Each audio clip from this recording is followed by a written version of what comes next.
है।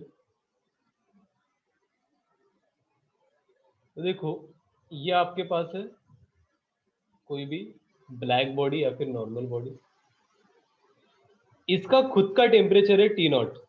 अभी सराउंडिंग का टेम्परेचर जीरो नहीं है, वैक्यूम मैंने रखा आपने, तो कुछ वैल्यू है सराउंडिंग की टीएस, ठीक है। तो बताओ जस्ट इस सरफेस के अंदर, अंदर की बात कर रहा हूं, कितना टेम्परेचर होगा सरफेस के just inside the surface, body का temperature T naught, right. Just outside कितना होगा, just T S. Outside T S, right. तो यहां से हीट कितना फ्लो रहा है वो हम देखेंगे। तो जो dq बाई dt है फ्लो रेट, सबसे पहले मैं बताता हूं कि this is also directly proportional to area, but which area, जो कि हमने देखा भी था ऊपर, सरफेस एरिया, क्योंकि रेडिएशन सरफेस के थ्रू निकल रहा है, ठीक है, पूरा सरफेस एरिया।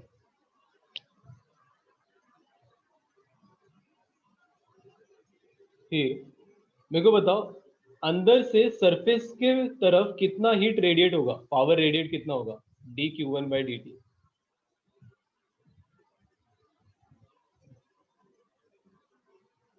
बताओ जस्ट अंदर से।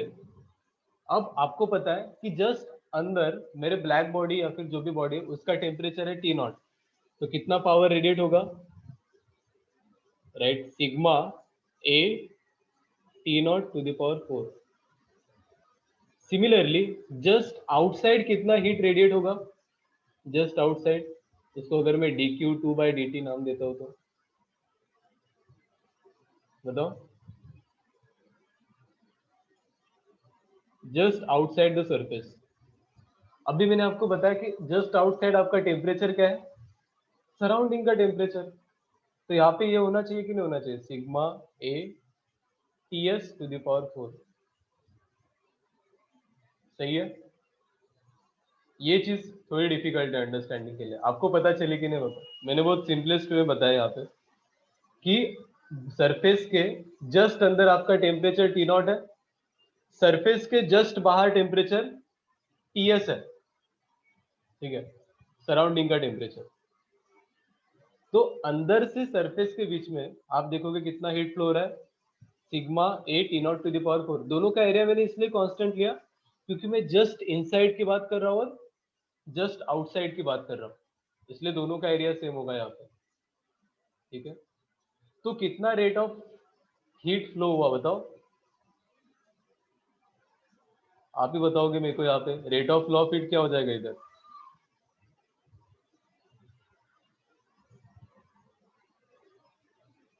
क्या होगा, विल बी,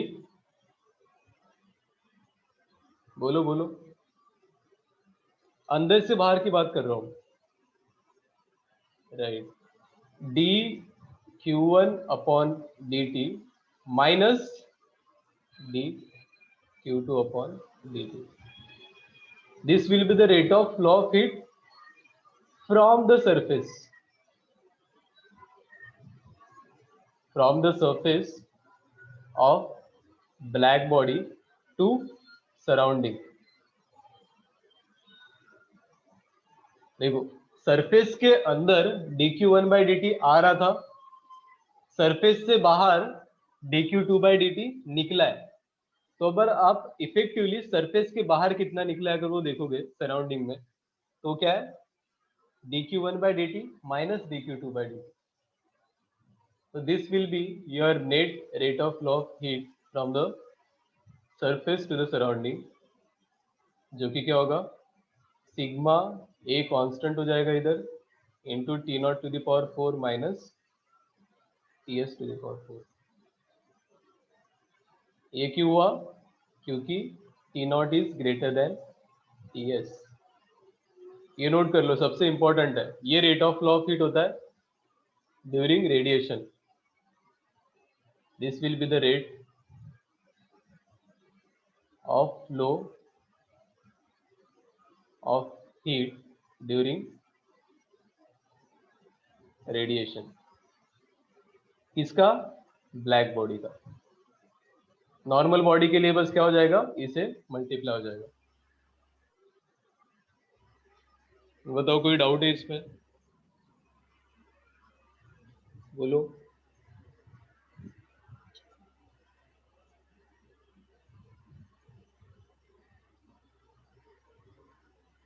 ठीक है,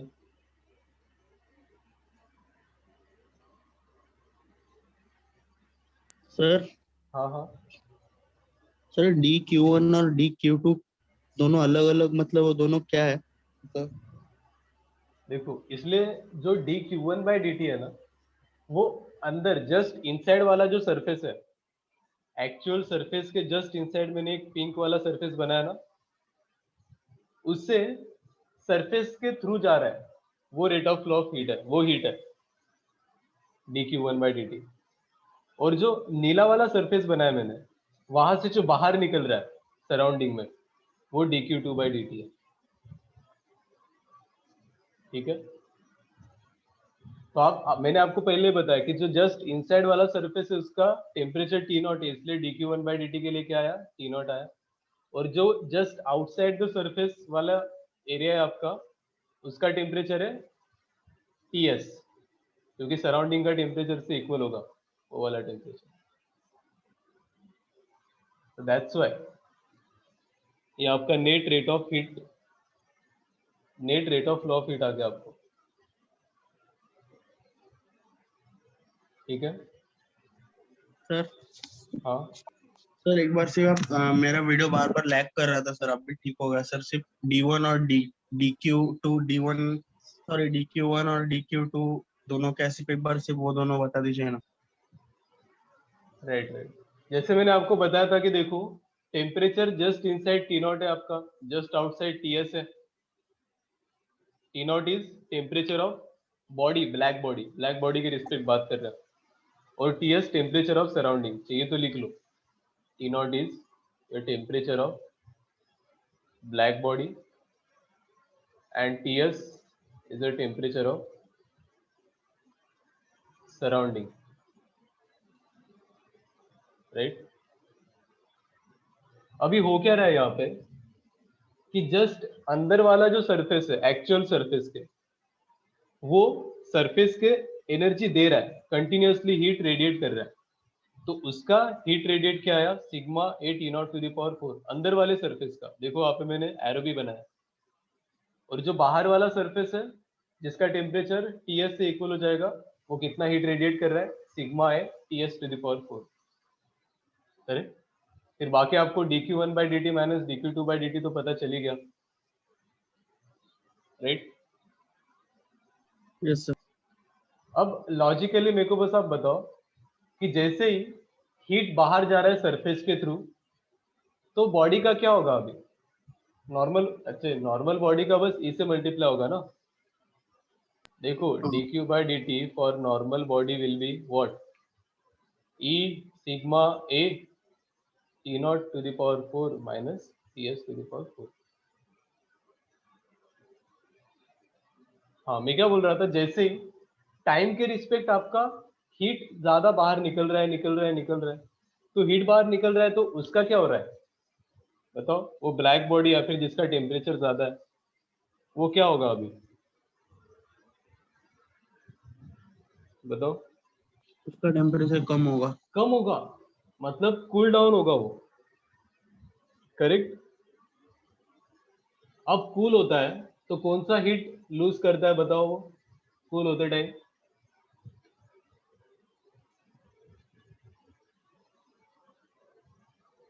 बताओ बताओ, जब हीट लूज करता है तो कौन सा हीट लूज करता है,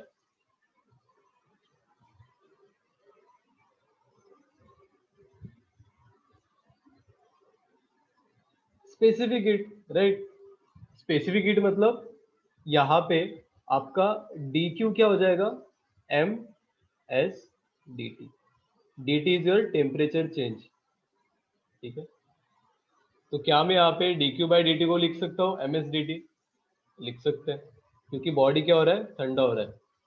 mass of body, specific heat of that particular body into change in temperature divided by dt is equals to क्या होगा, E sigma A T not to the power 4 minus T S to the power 4। तो ये जो dt by D T है उसको हम बोलते हैं रेट ऑफ कूलिंग। तो इससे हमें आप इक्वल हो जाता है आपका dq by D T, in which dt by dt is called as rate of cooling। तो मेरे को बताओ इसका इसका यूनिट क्या होगा, रेट ऑफ कूलिंग का यूनिट क्या होगा बताओ। अरे तन्मय किधर हो आप? केल्विन पर सेकेंड। हाँ डिग्री सेल्सियस भी लिख सकते हो, केल्विन भी लिख सकते हो, डिग्री सेल्सियस पर सेकेंड और केल्विन पर सेकेंड सेम ही होगा। क्यों? क्योंकि यहाँ पे चेंज इन टेम्परेचर है, दोनों यूनिट में सेम होता है। देखो इसको नोट कर लो, इस पे एक क्वेश्चन करते हैं, फिर आपको एक नई चीज बताता हूँ मैं। सर ऊपर स्क्रॉल कीजिए ना थोड़ा। ठीक है, यहाँ पे हाँ सर। तन्मय तन्मय बताओ।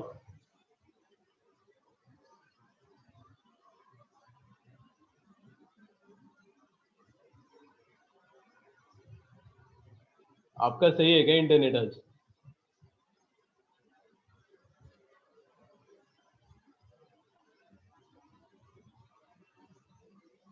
ओके, एक क्वेश्चन करेंगे तो आपको पता चल ही जाएगा। ठीक है, डायरेक्ट क्वेश्चन करते हैं।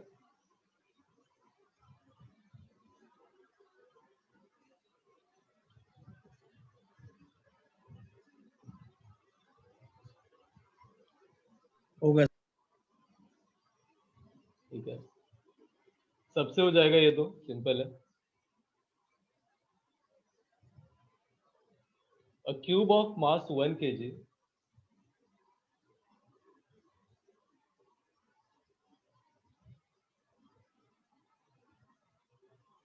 and volume 125 centimetre cube. ठीक है, वॉल्यूम सेंटीमीटर क्यूब में दिया है, मास केजी में दिया है। ठीक है, और बोला है कि is placed in an evacuated chamber, is placed in an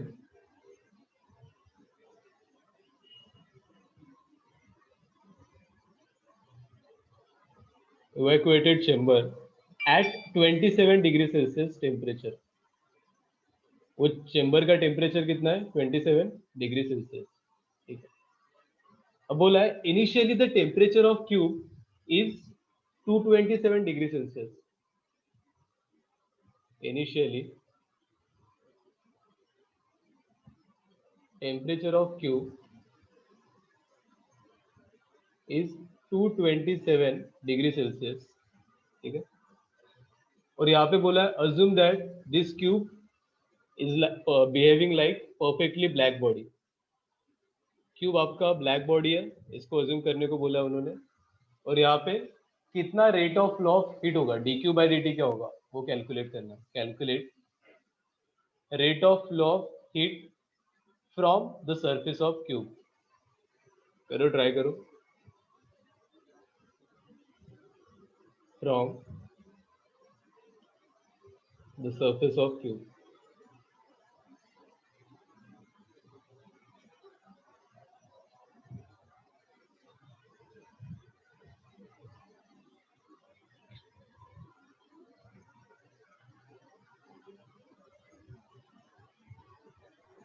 ई की वैल्यू 1 ही देनी चाहिए। हाँ हाँ, ब्लैक बॉडी है ना, परफेक्टली ब्लैक बॉडी।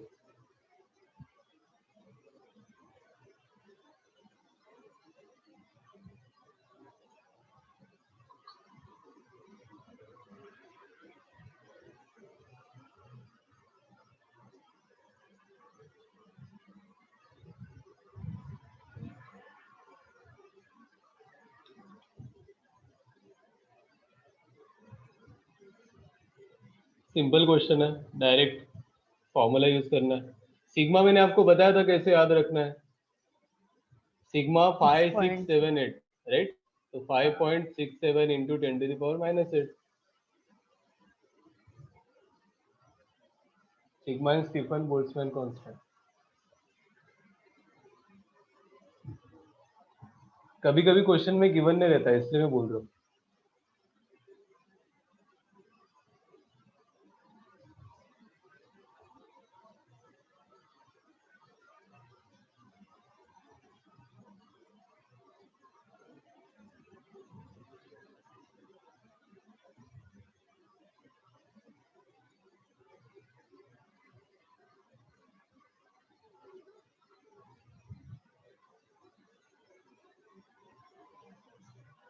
क्या हो गया आयुष, क्या हो गया बताओ?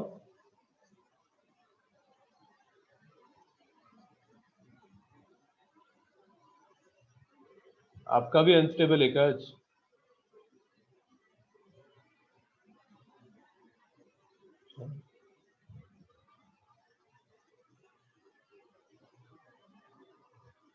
कितना आएगा? सिंपल है, क्या करेंगे हम, डायरेक्ट फॉर्मूला यूज करेंगे।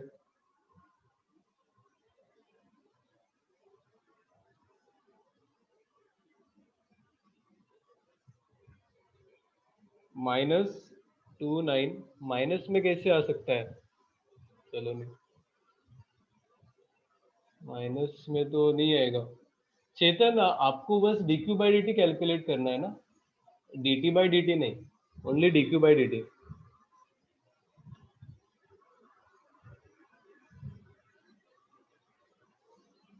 ओके,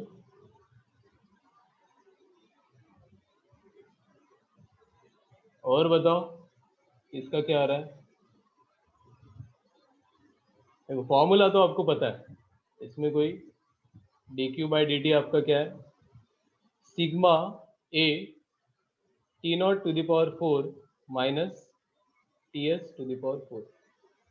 अभी जो ब्लैक बॉडी का टेम्परेचर है वो तो 227 डिग्री सेल्सियस है, और 227 मतलब कितना केल्विन होता है?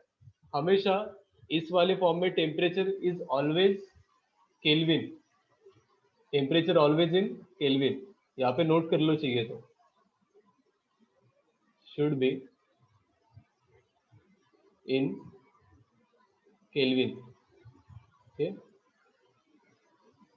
तो टेम्परेचर ऑफ ब्लैक बॉडी जो क्यूब का टेम्परेचर है वो कितना हो जाएगा? अभी T not will be 227 degree Celsius, मतलब कितना केल्विन बताओ, कितना केल्विन? 227 मतलब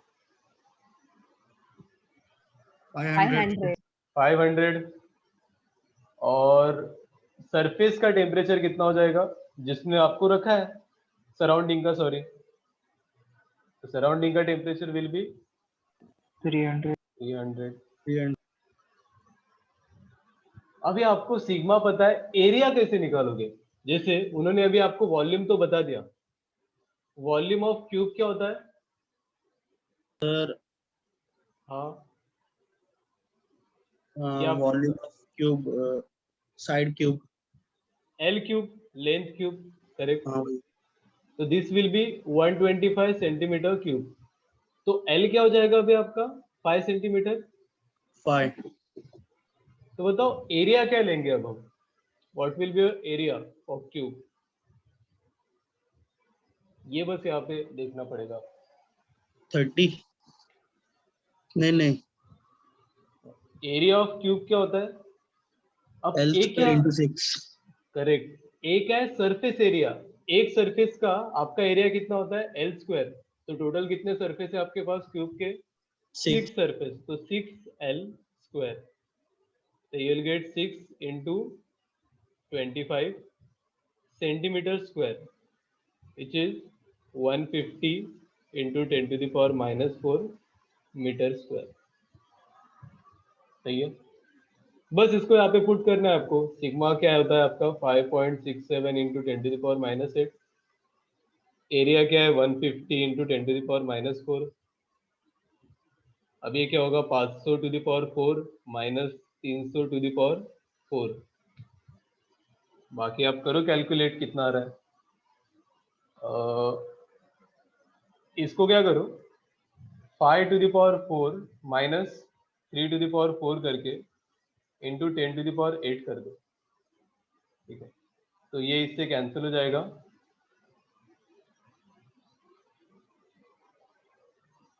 कौन सा वैल्यू गलत लिया आपने बताओ? एरिया,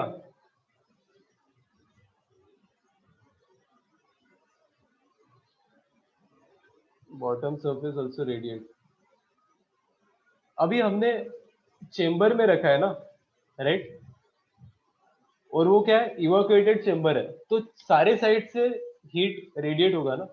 ऐसे हमने कोई सरफेस पे नहीं रखा है, मैंने वहां पे नहीं बोला कि कोई एक पर्टिकुलर सरफेस है उस पे रख दिया मैंने, राइट। तो अभी तो सारी साइड एनवायरनमेंट के कांटेक्ट में, सराउंडिंग के कांटेक्ट में, तो सारी साइड क्या करेंगे, हीट रेडिएट करेंगे।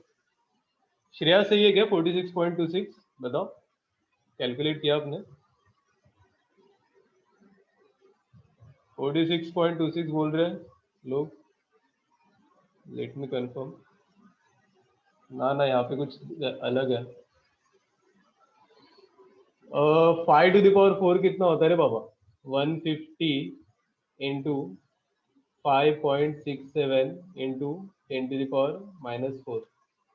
तो 5⁴ आपका 625 होगा आई गेस, माइनस 3⁴ आपका 81 होगा। तो 150 इंटू 5.67 10⁻⁻⁴, ये माइनस करोगे तो कितना आएगा?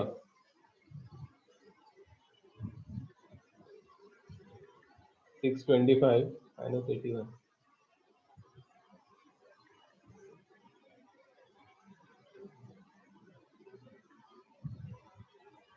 हाँ 4.62 सही है शायद से, 4.63। तो ये आपका आएगा 46.2 what. This will be your dq by dt, rate of flow. बहुत ही सिंपल है, नीट में कभी कभी इस टाइप के क्वेश्चन पूछ सकते हैं। यहाँ पे ट्रिक बस एरिया वाली होती है कि आप कौन सा एरिया लोगे, बाकी तो आपको सबको फॉर्मूला पता ही होता है।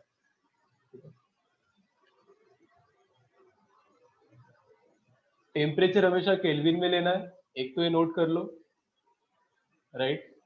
और एरिया कौन सा लेना है? ऑलवेज क्रॉस सेक्शन एरिया, गलत सलत एरिया मत ले लेना यहाँ पे कोई, राइट राइट। जब तक आपको मेंशन नहीं किया है ना, चैतन्य आप होना ही, जब तक आपको मेंशन नहीं किया है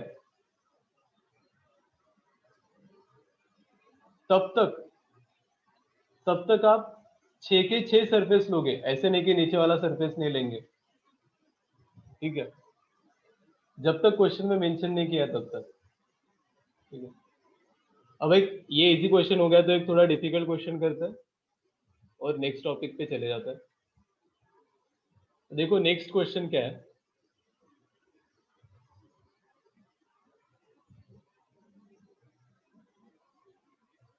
एक, देखो डिफिकल्ट तब होगा जब दो दो हीट ट्रांसफर साथ में आएंगे।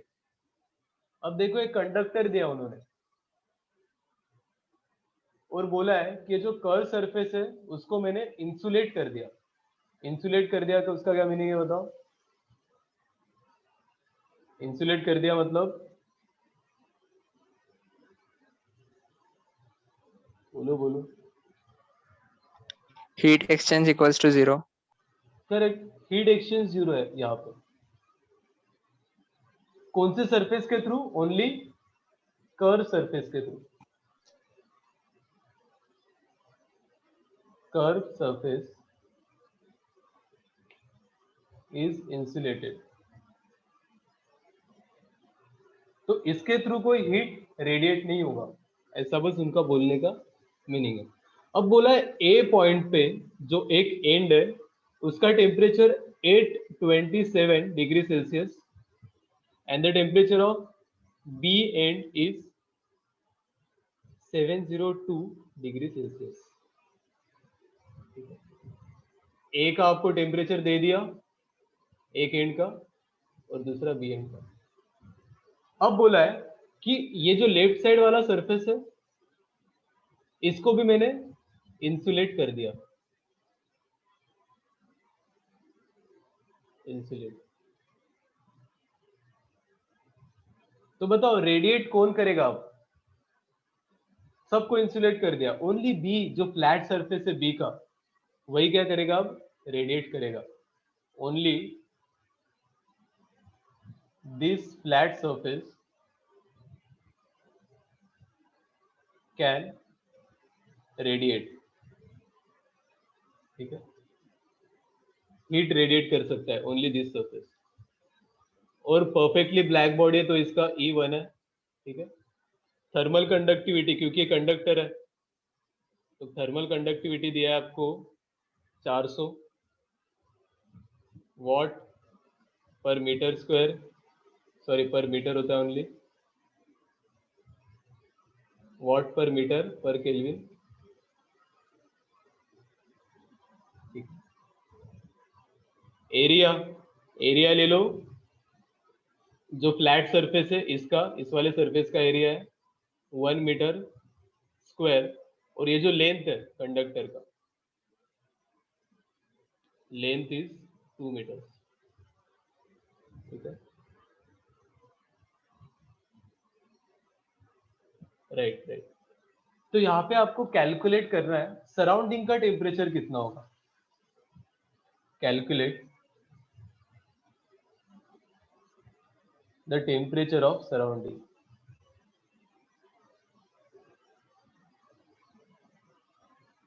कैसे करेंगे? करो, ट्राई करो। अब यहाँ पे दो दो हीट ट्रांसफर का मिक्स हो गया, कंडक्शन भी हो रहा है क्योंकि यहाँ पे टेम्परेचर डिफरेंस अलग अलग आ गया। देखो कंडक्टर है, थर्मल कंडक्टिविटी भी दिया है आपको, राइट। और बस बी, बी पे जो फ्लैट सरफेस है उसके थ्रू ही रेडिएट हो रहा है क्योंकि बाकी सारे सरफेस को मैंने क्या कर दिया? इंसुलेट कर दिया, so that radiation can't be happen. इसको ट्राई करेंगे सब, करो कितना आ रहा है बताओ। सराउंडिंग का टेम्परेचर कैलकुलेट करना है, राइट। सबसे पहले सारे डिग्री सेल्सियस को केल्विन में कन्वर्ट करेंगे अब, राइट। करो, ट्राई करो। मैं 5 मिनट में आया, मतलब जल्दी आ जाऊंगा, पानी लेके आता हूँ।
हेलो हेलो हेलो, कितना है बताओ, आंसर बताओ क्या है।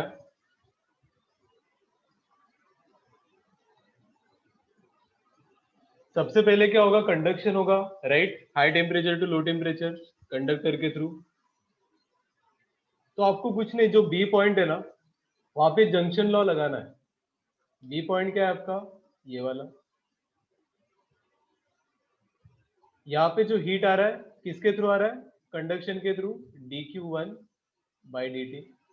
और जो निकल रहा है वो कौन सा निकल रहा है, रेडिएशन, dq2/dt। तो यहाँ पे अगर आप वो वाला लॉ लगा देते हो, कौन सा लॉ बताओ,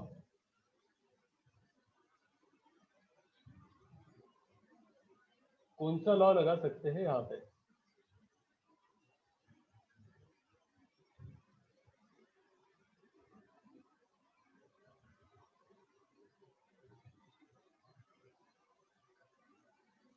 जंक्शन लॉ, करेक्ट। तो क्या होगा जंक्शन लॉ इधर बताओ।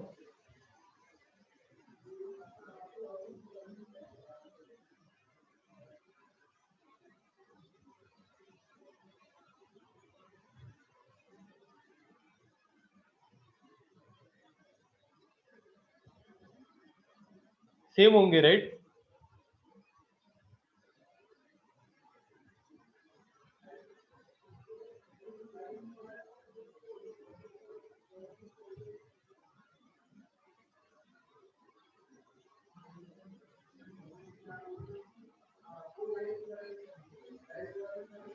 कितना होगा बताओ। हाँ, दोनों को सेम कर रहे हो ना आप।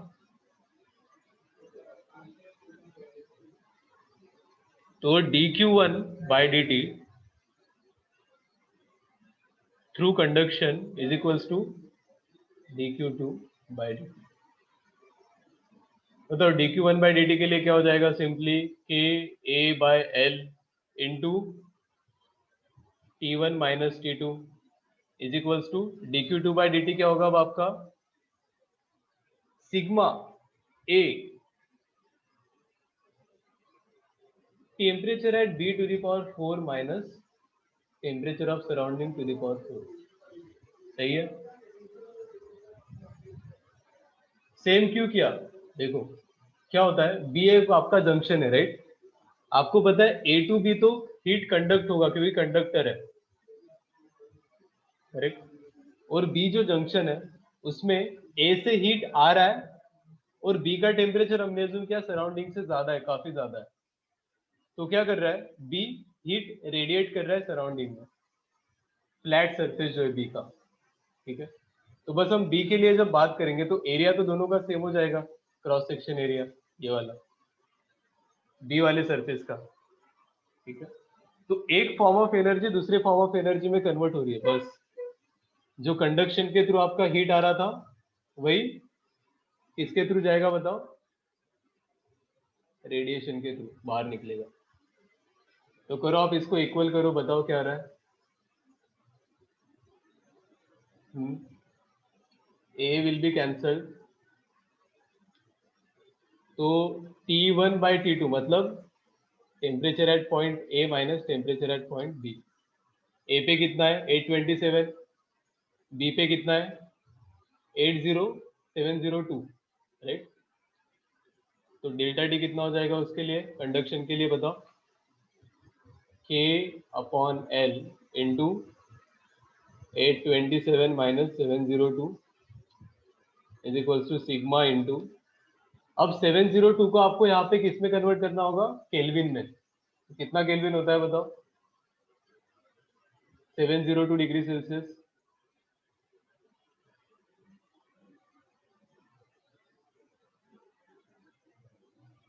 970. 974 975 सही में 75 5, 75. तो 975 to the power 4 minus T S to the power 4।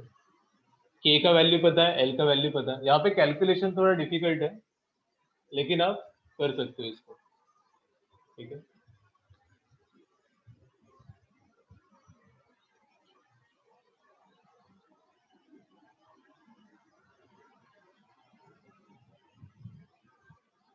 देख लो कितना आंसर आ रहा है इसका।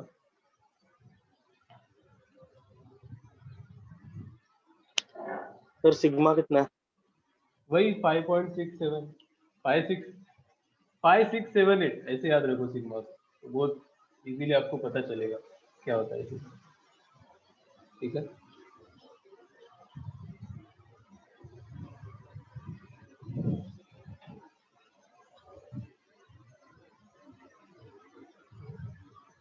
तो सबके लिए सेम ही रहता है ना वैल्यू सिग्मा का? Right right, sigma is constant है। तो सिग्मा जो है वो स्टैंडर्ड यूनिट में अगर आप लोगे, D Q by D T को अगर वॉट में ले रहे हो, एरिया को मीटर स्क्वायर में ले रहे हो, टेम्परेचर को केल्विन में ले रहे हो, तो फिर 5.67 इंटू 10⁻⁸। के मैंने 400 दिया है, सही बोल रहे हो, लेंथ 2 मीटर दिया है, this will become 25 is equals to 5.67 into 10⁻⁸ into 975 to the power 4 minus surrounding का टेम्परेचर टू द पावर 4। ठीक है,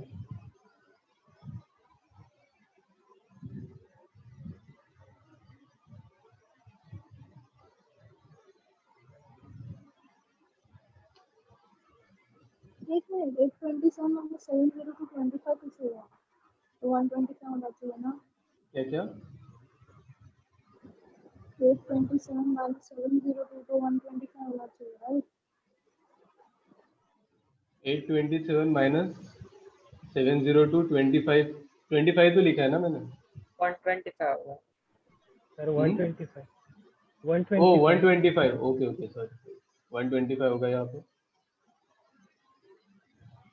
सही बोल रहे हो। तो देखो इस टाइप के थोड़े से डिफिकल्ट क्वेश्चन हो जाते हैं जब दो हीट ट्रांसफर को आपको कंसिडर करना है, राइट, कंडक्शन के थ्रू भी और रेडिएशन के थ्रू भी।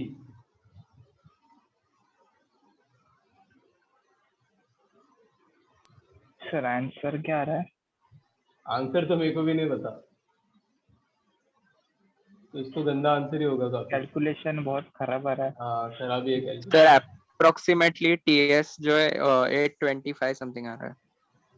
825 केल्विन, राइट? अच्छा, यस सर। सर ये जो टीए और टीबी है उनको एलएचएस में इसमें क्यों नहीं लिया, केल्विन में क्यों नहीं लिया? केल्विन में लेते तो भी सेम ही आता ना, आपको नहीं लग रहा है सेम ही आता? डेल्टा टी बेसिकली 125 आता केल्विन में भी अगर लेते आप, हाँ राइट? सर।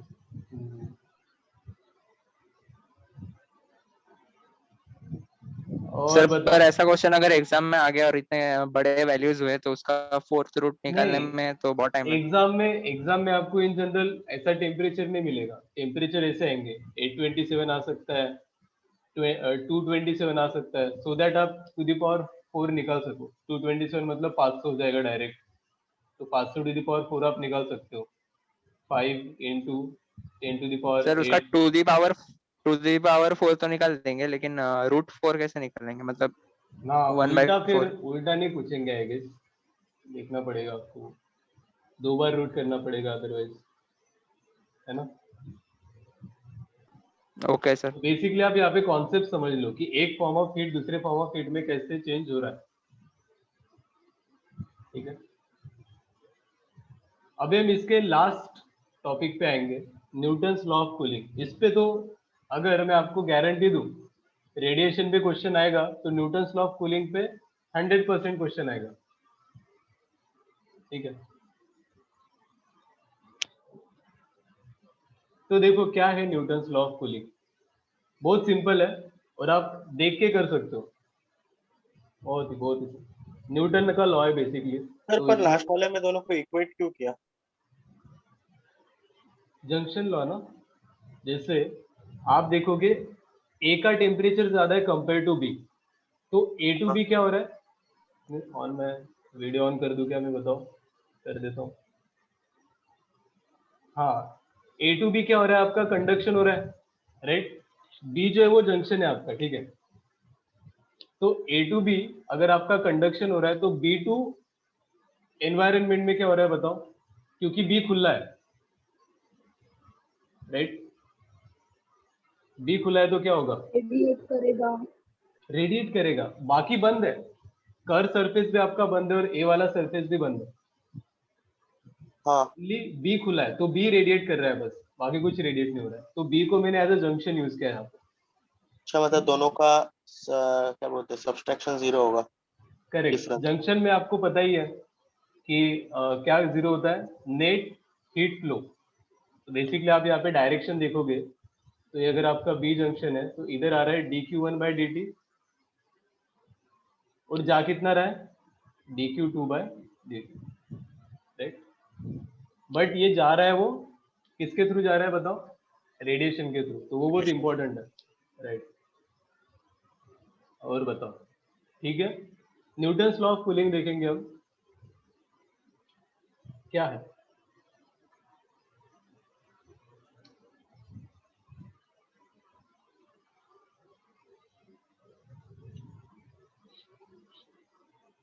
देखो इसने थोड़ा इजी कर लिया।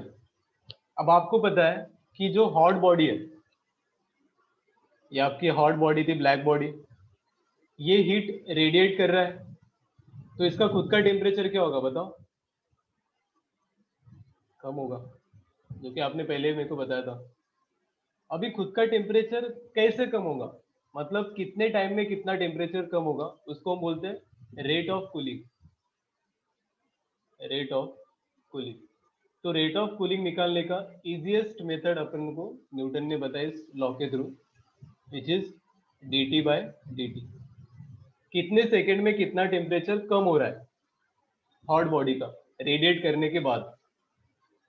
तो मैंने ऊपर आपको बताया था कि इसको कैलकुलेट करने के लिए अगर आप लंबा प्रोसेस देखोगे तो क्या है, इन विच dq/dt, पहले तो स्टीफन्स लॉ लगाएंगे, क्या होता है, sigma A T0⁴ minus Ts⁴। अब देखो सराउंडिंग का टेम्परेचर तो आपका कांस्टेंट है, ठीक है, लेकिन जो T0 है वो चेंज हो रहा है कि नहीं टाइम के साथ? तो आप हमेशा T0 को T0 रखोगे क्या बताओ? नहीं रखेंगे। तो जब आप यहाँ पे लिखोगे ms dt upon dt equals to sigma A T0⁴ minus Ts⁴, तो हमेशा आपका T0 नहीं होगा, क्योंकि T0 चेंज हो रहा है, कम हो रहा है, डिक्रीज हो रहा है, करेक्ट? टाइम के रिस्पेक्ट T0 भी आपका डिक्रीज होगा। तो इसके लिए थोड़ा न्यूटन ने दिमाग लगाया, देखो क्या दिमाग लगाया, इक्वेशन में dt/dt क्या हो जाएगा, इधर राइट साइड में sigma a/ms T0⁴ minus Ts⁴, ठीक है? यहाँ तो कोई डाउट नहीं है। अगर मैं इसको a² माइनस b² वाला फॉर्मूला यूज करूं तो क्या होगा बताओ?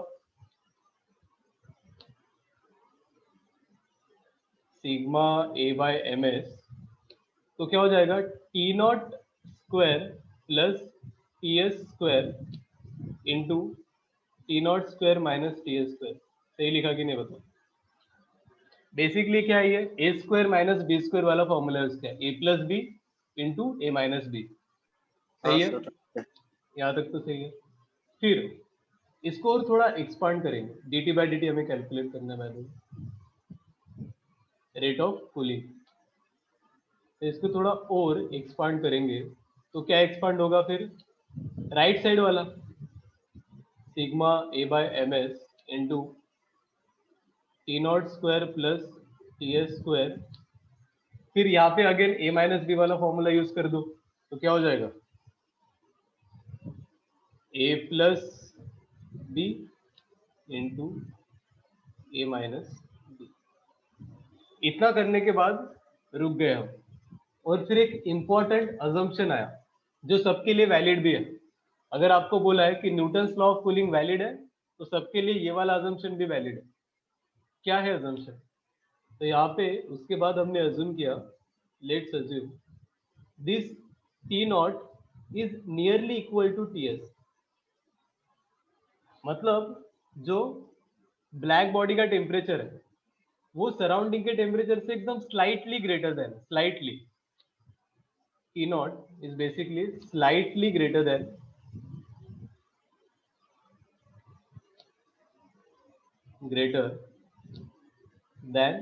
TS.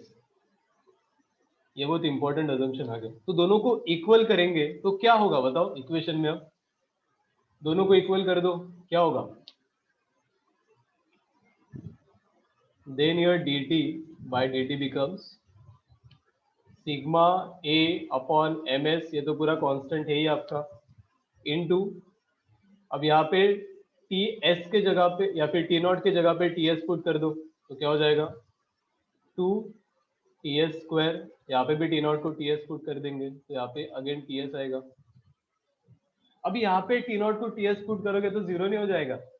बताओ, अगर यहाँ पे आप टी नॉट को टी एस पुट कर दोगे तो जीरो हो जाएगा। तो यहाँ Yes. पे हम टी नॉट को टी एस पुट नहीं करेंगे क्योंकि वहां पे डिफरेंस है, ठीक है। तो यहाँ पे हम करेंगे T naught minus T S. अब आप देखोगे सराउंडिंग का टेम्परेचर कांस्टेंट है, सिग्मा कांस्टेंट है, एरिया कांस्टेंट है, मास कांस्टेंट है, स्पेसिफिक हीट कांस्टेंट है, पूरा कांस्टेंट ही है ये। तो क्या हो गया? देखो न्यूटन्स लॉ कितना सिंपल कर दिया, ये पूरा जो टर्म है ये कांस्टेंट है। Then your dt by dt becomes rate of cooling will be simply k into T naught minus Ts. That's it. This will be Newton's law for rate of cooling. बहुत simple है, बहुत simple. इस पे question भी काफी simple आएंगे, आपको बताऊंगा, तो डिस्कस करते हैं अपन। सर 4 होगा ना वहाँ पे 2 की जगह? कूलिंग 4 होगा क्या? हाँ हाँ 4 होगा, इधर भी 2 आया राइट, 2 Ts। हाँ। करेक्ट। तो ये होता है rate of cooling. dt by dt मतलब क्या है? Rate of cooling. तो आपके मन में कुछ क्वेश्चन आ रहा है इसके रिस्पेक्ट कि जो मैंने बोला टी नॉट तो चेंज हो रहा है, बॉडी का टेम्परेचर तो चेंज हो रहा है, तो फिर इस फॉर्मूला में बॉडी का टेम्परेचर क्या लोगे आप? तो टी नॉट बेसिकली हम लेते हैं average temperature during cooling. T not is basically average temperature during cooling. तो बताओ 40 डिग्री सेल्सियस से 45 डिग्री से 35 डिग्री सेल्सियस तक आ गया तो टी नॉट क्या लेंगे हम? बताओ, बॉडी अगर 40 से 35 तक आ गई तो what will be your T not? 5। बताओ 5 कैसे? एवरेज टेम्परेचर है ना, बॉडी का टेम्परेचर। 75 by 2। 37.5 37.5 डिग्री, सही बोल रहे हो। तो हमेशा जो बॉडी कूल होती है उसका मैं एवरेज टेम्परेचर लूंगा अगर टी नॉट मेरे को लेना है तो। फिर आपको टीएस पता है, टीएस क्या है बताओ इधर? What will be your T S? Temperature of surrounding. ये तो कांस्टेंट ही है सराउंडिंग का टेम्परेचर, क्योंकि आप कितने भी ब्लैक बॉडी से आपकी हीट सराउंडिंग में दे दो, आपका सराउंडिंग का टेम्परेचर इंक्रीज होगा होता है क्या? नहीं, क्योंकि सराउंडिंग बहुत बड़ा है, यूनिवर्सल, राइट। हम उसको एंट्रोपी इंक्रीज होता है बोलते हैं, लेकिन टेम्परेचर कांस्टेंट ही अज्यूम करते हैं, टेम्परेचर ऑफ सराउंडिंग। ठीक है, इसको नोट कर लो, इस पे क्वेश्चन कर दो तो आप आउटसाइड तो होगा ना? बोलो, सॉरी। वो ऑब्जेक्ट के जस्ट आउटसाइड होगा सराउंडिंग का टेम्परेचर इंक्रीज। हाँ टीएस ही होगा वहाँ पे, ऑब्जेक्ट के जस्ट आउटसाइड, राइट। वहाँ पे टेम्परेचर का वेरिएशन आएगा, करेक्ट। लेकिन हम जो बात करते हैं ना वो इक्विलिब्रियम वाली बात करते हैं, स्टेडी स्टेट, करेक्ट। तो अगर वैसे बात करोगे तो बहुत कॉम्प्लेक्स हो जाएगा, सही है। और बताओ, क्वेश्चन करते हैं अपन अभी, आपको अच्छे से आइडिया आ जाएगा। नोट हो गया सबका? और हाँ बोलो। नहीं एक मिनट ऊपर जाओ ना। यहाँ पे हाँ हाँ, और ऊपर, यहाँ पे नहीं रुको रुको रुको। नीचे नीचे बस हाँ रुको हाँ देखो कुछ किया क्या न्यूटन ने यहाँ पे, कुछ ने बस इक्वेशन में कुछ हेरा फेरी कर दी इधर और एक अजम्पशन ले लिया सो दैट कैलकुलेशन इजी होना चाहिए मेरे, और ये प्रूव भी हुआ है बाद में, अगर आप इससे चीजें कैलकुलेट करते हो तो सही भी आती है रियल लाइफ में, ठीक है।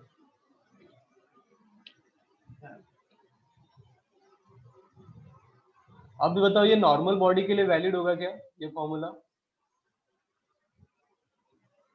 बताओ। सपोज ये ब्लैक बॉडी के नहीं लिए क्यों नहीं होगा, होगा ना, ई डाल देंगे सर, बस वहां पे, E इक्वल्स टू 1 है ना यहाँ पे। के चेंज हो जाएगा ना इधर, यहाँ पे अगर ई डाल देंगे तो ये जो कांस्टेंट है के वो चेंज हो जाएगा बस, लेकिन हाँ फॉर्मूला सर, तो यूज हो सकता है ये कॉन्सेप्ट, राइट। मतलब बस थोड़ा सा चेंज होगा, हाँ पर ई आ जाएगा तो फिर थोड़ा और ये फॉर्मूला थोड़ा अलग आ सकता है ना ई नहीं, डालने बट के बाद। लास्ट वाला जो एक्सप्रेशन है के चेंज होगा आपका, कांस्टेंट चेंज होगा लेकिन एक्सप्रेशन तो सेम आएगा, रेट ऑफ कूलिंग यूज कर सकते हो आप न्यूटन का, राइट। Okay sir. और बताओ, सॉरी आपने नोट कर लिया, मैंने बीच में नीचे हाँ कर हो दिया गया हो गया यहाँ पे, 1 मिनट सर। ओके।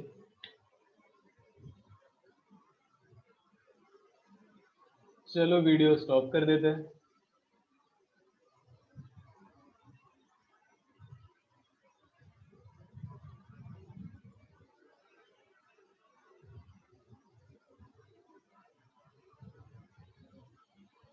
क्वेश्चन क्या है, क्वेश्चन करेंगे हम अभी न्यूटन्स लॉ ऑफ कूलिंग पे, एक मैं बता देता हूँ आपको अपने आप आइडिया आ जाएगा, ठीक है।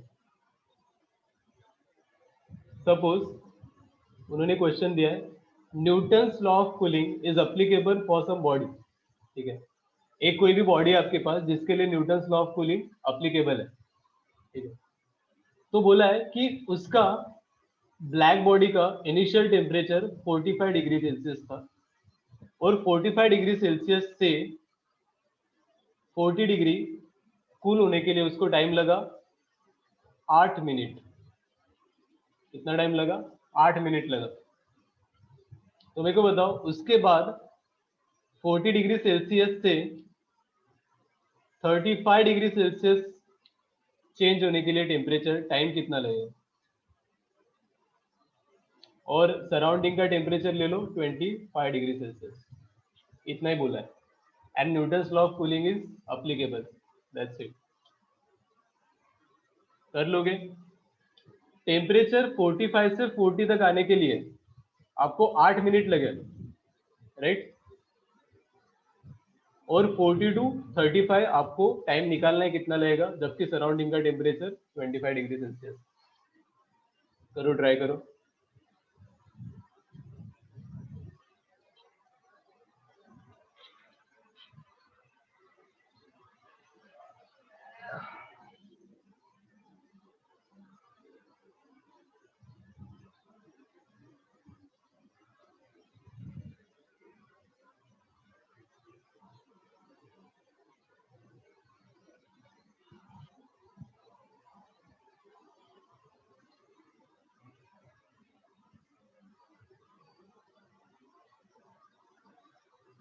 Right, Newton's law of cooling is applicable. dt upon dt rate of cooling है is equals to k times of T naught minus Ts। जबकि आपका T naught क्या है? Temperature of body, average temperature of body, ठीक है। तो आप पहली कंडीशन लगा लो, फिर दूसरी कंडीशन लगा लो और टाइम निकाल दो, ठीक है।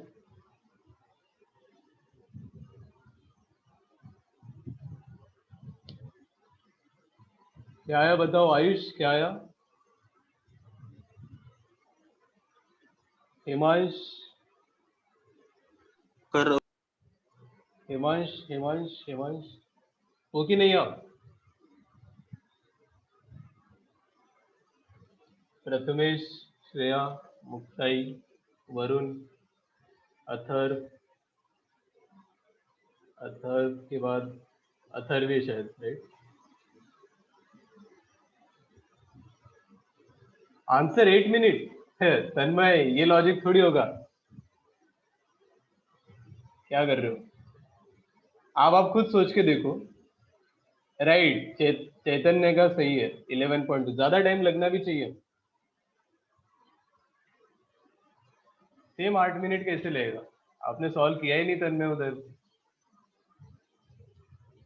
देखो टेम्परेचर चेंज कितना हुआ है, dt को मैं क्या लिखूंगा पहले इक्वेशन के लिए? 5 किया सॉल्व, ठीक है। देखो आप पहले इक्वेशन जब लिखोगे तो टेम्परेचर चेंज कितना है 5 डिग्री सेल्सियस, तो dt को क्या लिखूंगा मैं 5 डेल्टा टी। टाइम कितना लगा 8 मिनट, तो भी मिनट्स में रखते हैं इसको, 5/8 इज इक्वल्स टू के। अभी टी नॉट क्या लेना पड़ेगा आपको, बताओ what will be your T not? 85/2 मतलब 42.5, सही बोल रहा हूँ, माइनस 25 सराउंडिंग का टेम्परेचर।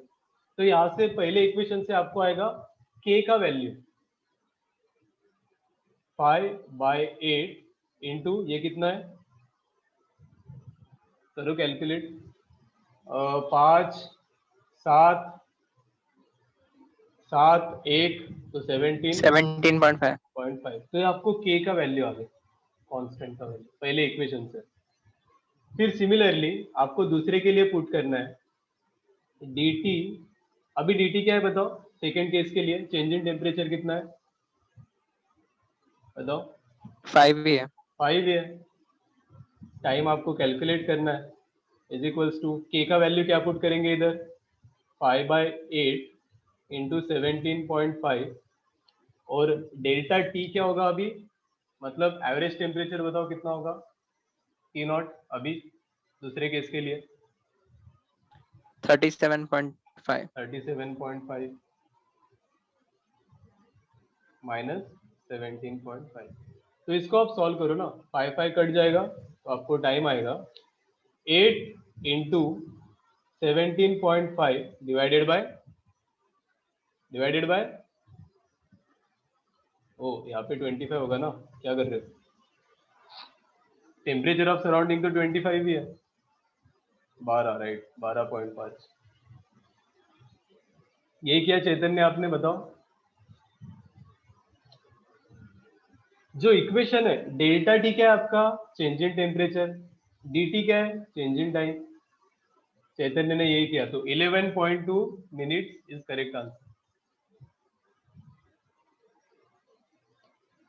तो जब आप फर्स्ट कंडीशन लगाओगे तो एक इक्वेशन आएगा 45 to 50, मतलब डेल्टा टी कितना है 5 डिग्री सेल्सियस, टाइम कितना लगा 8 मिनट, तो टाइम को हम लिखेंगे 8 मिनट।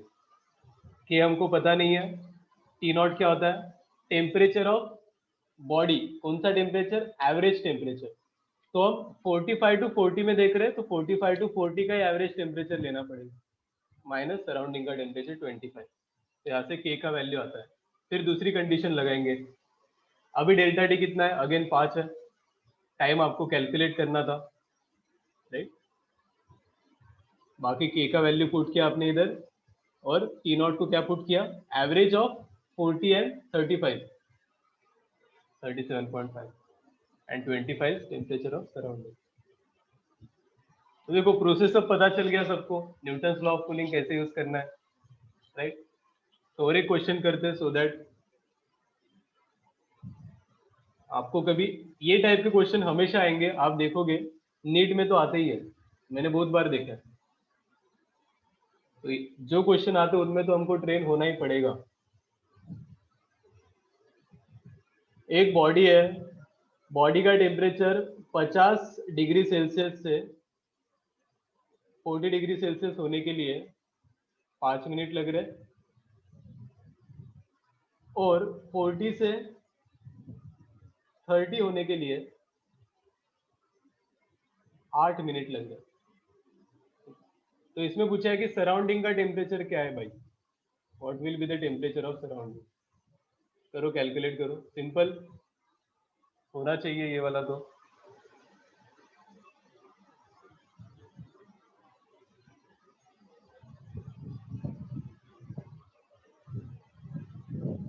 सर dt का हमेशा मॉड रहेगा ना?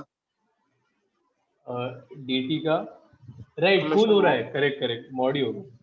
चेंज इन टेम्परेचर, ठंडा हो रहा है तो नेगेटिव आएगा आपको हमेशा।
ऑफकोर्स 30 से कम ही होगा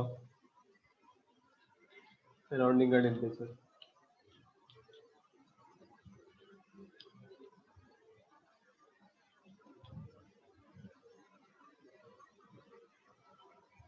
सर और दोनों का के सेम होगा ना?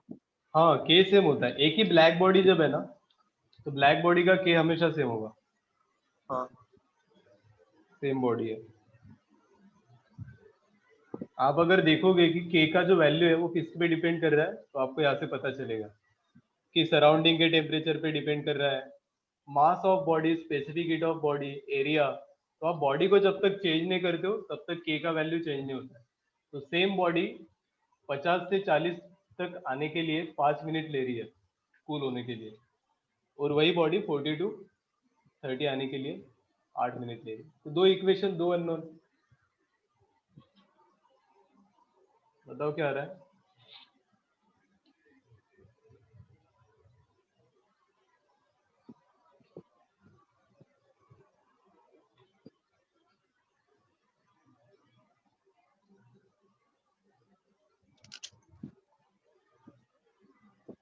देखो ब्लैक बॉडी अगर इक्विलिब्रियम में आती है, इसका क्या मीनिंग है कि सराउंडिंग के साथ उसका टेम्परेचर क्या हो गया, अभी सेम हो गया।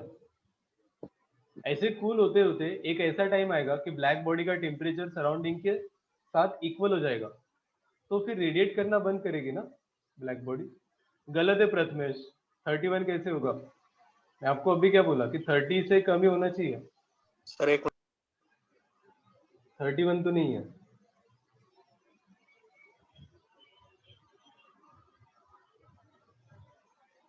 18.3 ये हो सकता है श्रेया, सही हो सकता है ये। 18.3 तन्मय का भी आया। I guess this would be the correct answer. देखते हैं।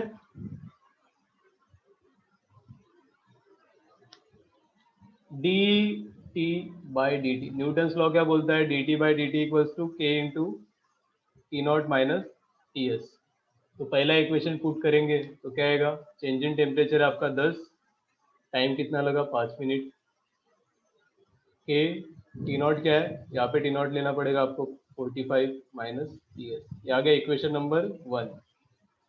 Similarly 10 upon 8 is equals to K into 35 minus T S. ये आ गया आपका इक्वेशन नंबर 2। दोनों को डिवाइड कर देंगे, 1 डिवाइड बाई 2, तो क्या आएगा? डिवाइड करेंगे तो आएगा आपको 8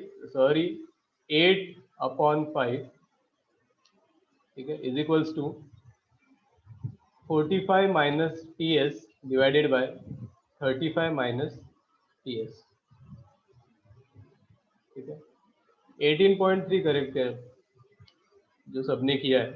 तो यहाँ से आप टी एस निकालोगे तो 18.3 डिग्री सेल्सियस आएगा।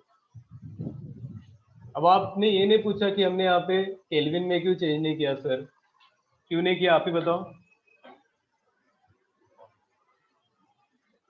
अगर पावर में 4 है तो हमेशा केल्विन में करेंगे, या फिर टेम्परेचर चेंज जो है वो केल्विन और डिग्री सेल्सियस में भी सेम होता है, इसलिए मैंने चेंज नहीं किया उसको। ठीक है, देखो आज अपना रेडिएशन खत्म हो जाएगा। एक लास्ट टॉपिक मैं आपको बता रहा हूँ, रेडिएशन स्पेक्ट्रम। इसको थोड़ा ध्यान से देखो आप। ठीक है, रेडिएशन स्पेक्ट्रम क्या है? मैंने आपको बोला था कि ब्लैक बॉडी चलो हीट रेडिएट करती है, लेकिन in the form of wave, wave के फॉर्म में हीट रेडिएट करती है। देखो लास्ट टॉपिक है हीट ट्रांसफर का और पूरे थर्मोडायनेमिक्स का ही। इसके बाद हम रोटेशनल करेंगे स्टार्ट, तो ध्यान से देख लो।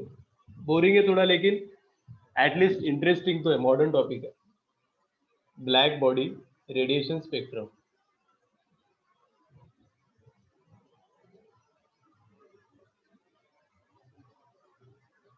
रेडिएशन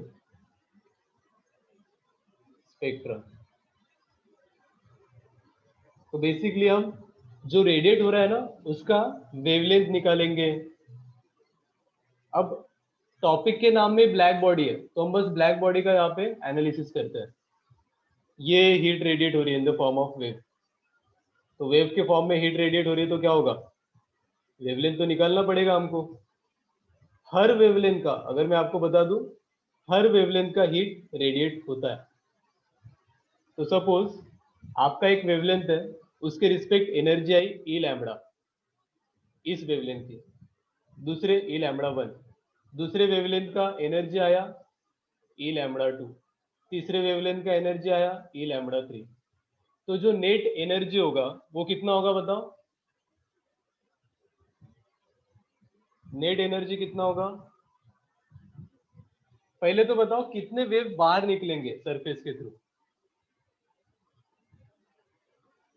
ऐसे इनफाइनाइट। इनफाइनाइट, इनफाइनाइट बाहर निकलेंगे। तो आपको ई लैम्बडा को डी लैम्बडा के साथ इंटीग्रेट करना पड़ेगा 0 टू इनफाइनाइट। देखो समझ रहा हूं मैं क्या बोलना चाहता हूँ यहाँ पे, कि एक लैम्बडा के रिस्पेक्ट आपको एनर्जी आ गई, तो सारी लैम्बडा की एनर्जी आपको ऐड करने जानी है।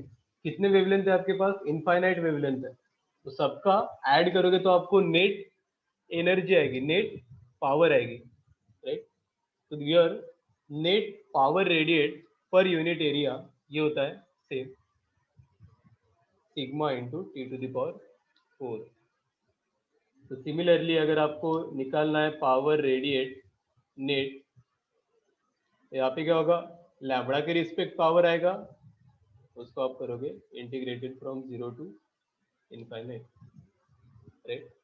अभी आपने नेट पावर निकाला है, क्या निकाला है नेट पावर बताओ? नेट पावर क्या निकाला आपने? Sigma A T not to the power 4, इसका टेम्परेचर अगर टी नॉट है तो, ठीक है, स्टीफन्स लॉ से आता है।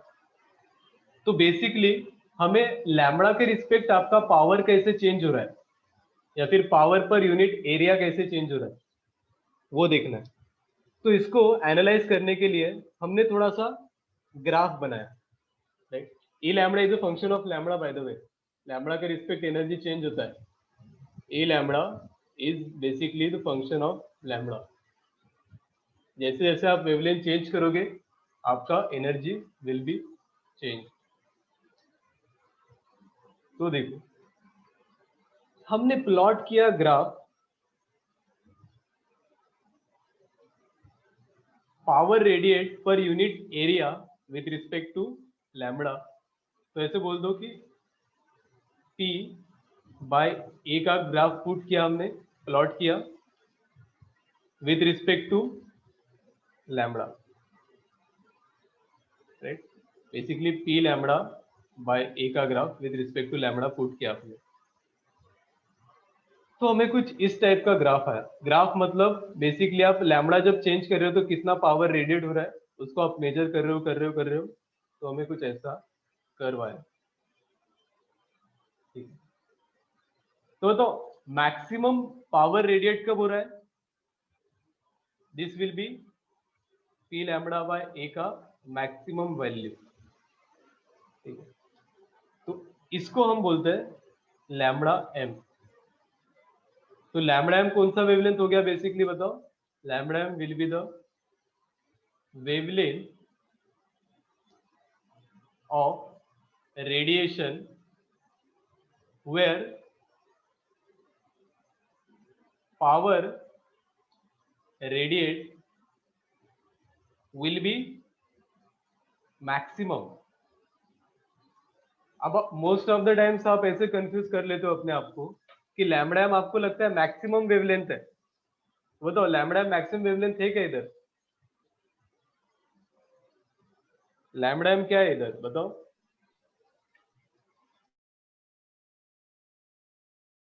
ऐसा एक लैम्बडा का वैल्यू है जिसपे P lambda by A maximum होता है।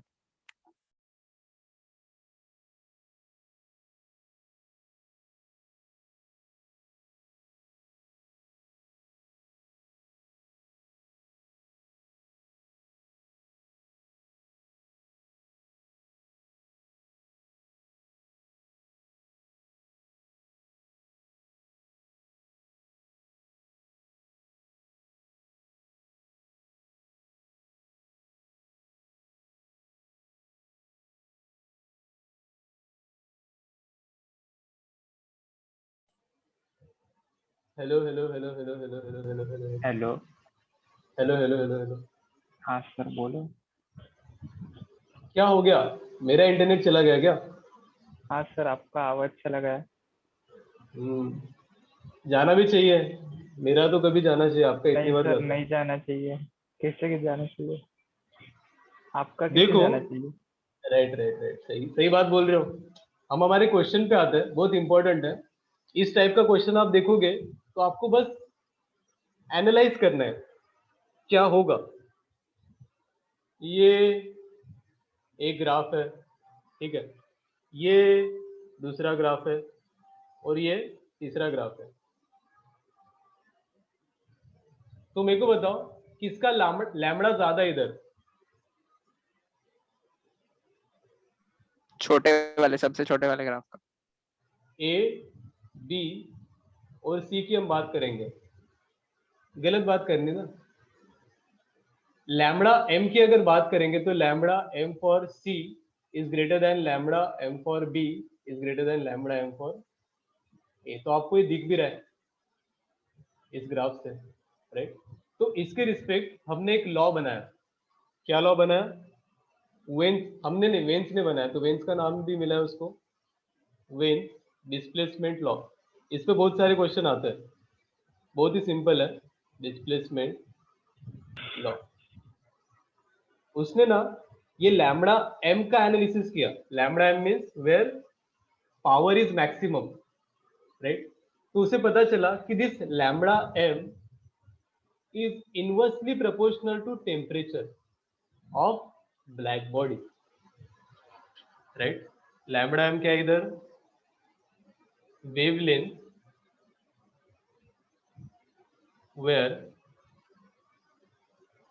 क्या?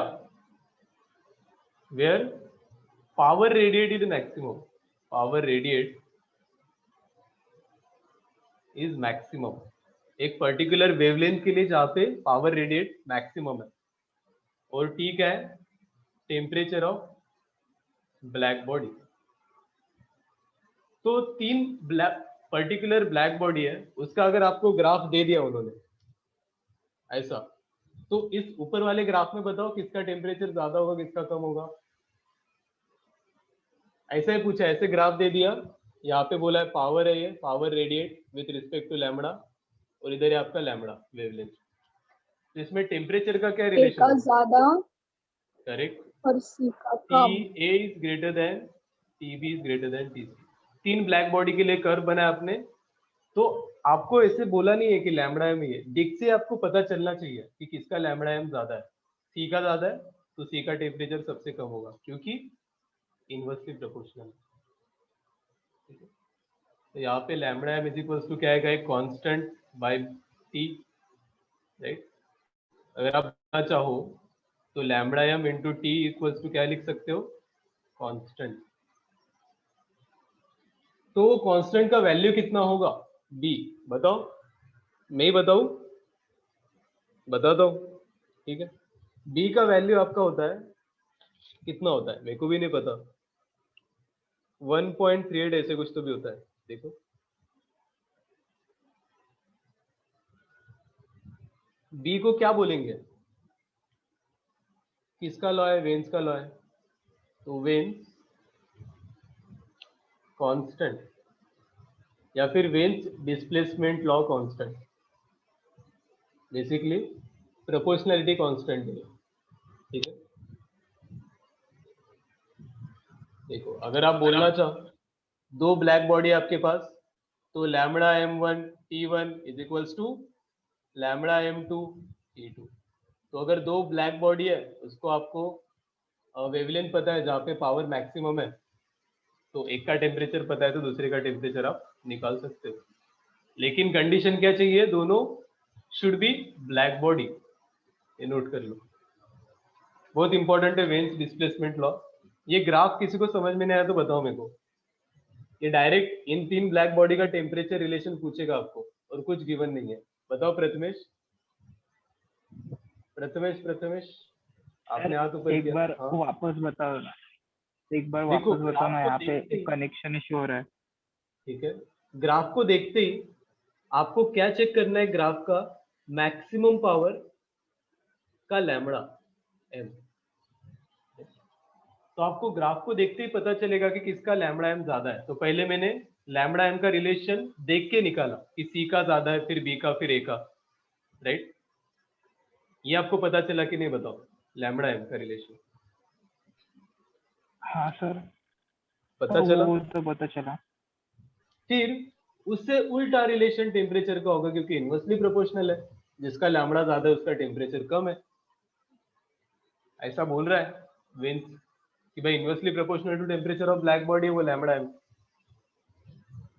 ठीक है, हाँ sir, that's it. Okay sir. अभी आते हैं क्वेश्चन पे, सिंपल क्वेश्चन देखो, हो जाएगा आज, रेडिएशन कंप्लीट हो जाएगा, स्पेक्ट्रम भी। अब एक आपके पास बल्ब है, बल्ब में आपको पता है फिलामेंट होता है, ये बल्ब है सपोज, और ये उसका फिलामेंट है टंगस्टन वाला। तो इसका जो पावर है वो 100 वॉट है, power of this filament bulb is 100 watt and area of cross section is 0.25 centimetre square, ठीक है। और बोला है कि ये ब्लैक बॉडी है, परफेक्टली ब्लैक बॉडी जैसे बिहेव कर रहा है। तो आपको पूछा है कि वेवलेंथ कितना होगा, what will be its wavelength where power is maximum, बताओ, what will be its wavelength where power is maximum, कर सकते हो ट्राई, या मैं बताओ। b का वैल्यू लिख लो, जिनको मैंने b नहीं बताया था, b होता है 2.89 इंटू 10⁻³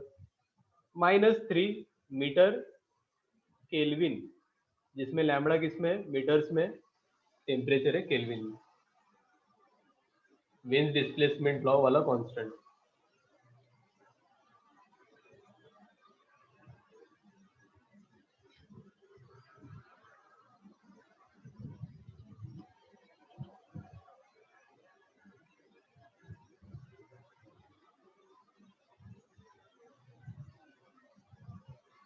देखो लैम्बडा एम का आपको फॉर्मूला पता है रे बाबा, क्या है लैम्बडा एम का फॉर्मूला, बताओ, सब बताओ, लैम्बडा एम का फॉर्मूला क्या है,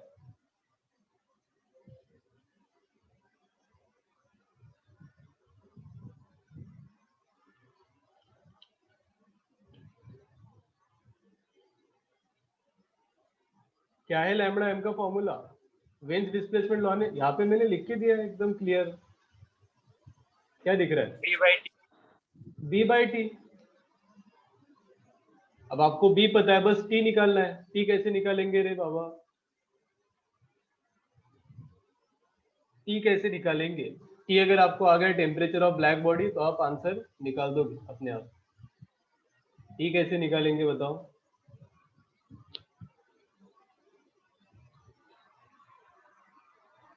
पावर रेडिएट का वो एग्जैक्टली, वाला यूज करना। Stephen's law.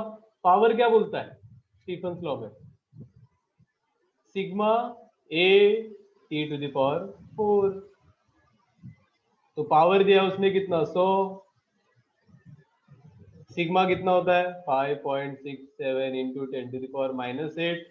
एरिया इधर ऊपर लिखा ही है उसने, क्या है? 0.25 into 10 to the power -4 into T to the power 4।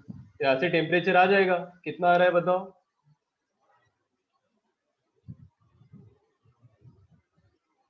कितना आ रहा है टेम्परेचर?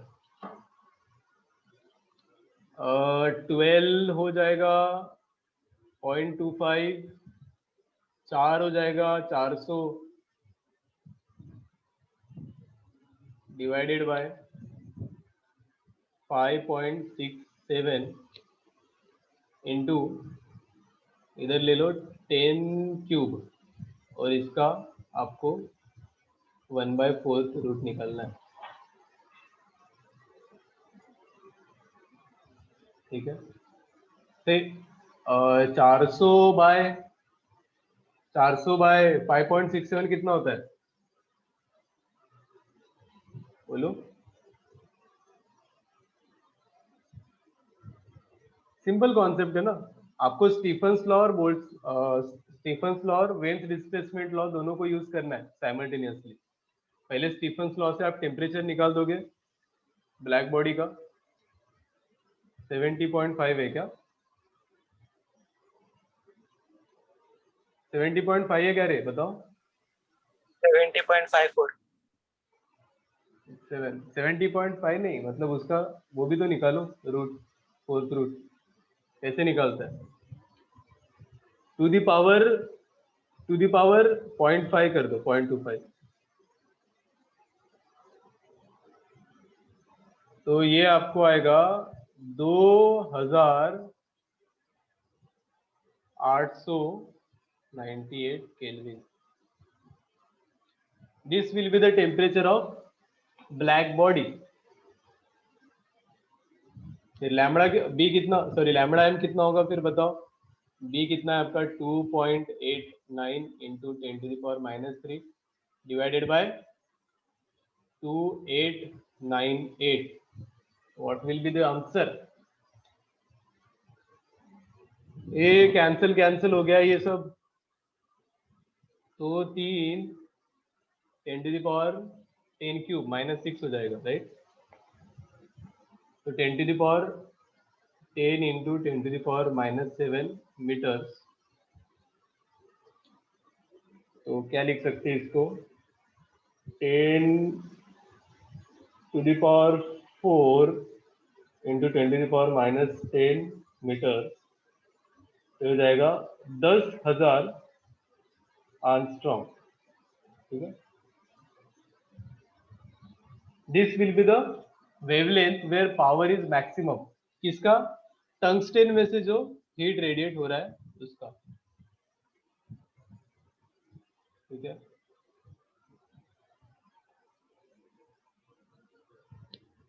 तो आपको प्रोसेस पता चल गया। दोनों का यूज करना है बेसिकली। ये जो वेन्स डिस्प्लेसमेंट लॉ ने बीच में बोल दिया उसका भी यूज करना है और इसका भी यूज करना है। अब आपने बोला था कि ये जो लैम्बडा का फंक्शन बना है एनर्जी के रिस्पेक्ट, वो क्या है? क्या है ये फंक्शन? आपके मन में एक सवाल नहीं आ रहा है? इंटीग्रेट करके हमको सेम आंसर आना चाहिए भाई, सिग्मा है T not to the power 4। तो फंक्शन क्या है वो? ये क्वेश्चन पहले तो नोट कर लो सब, सिंपल। ठीक है,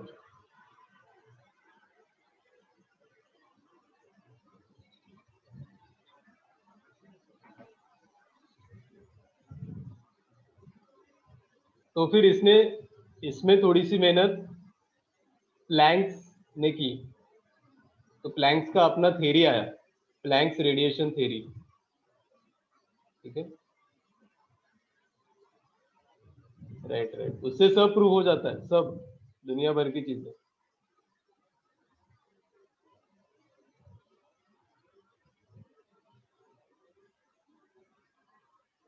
हो गया, नोट हो गया सबका, बताओ।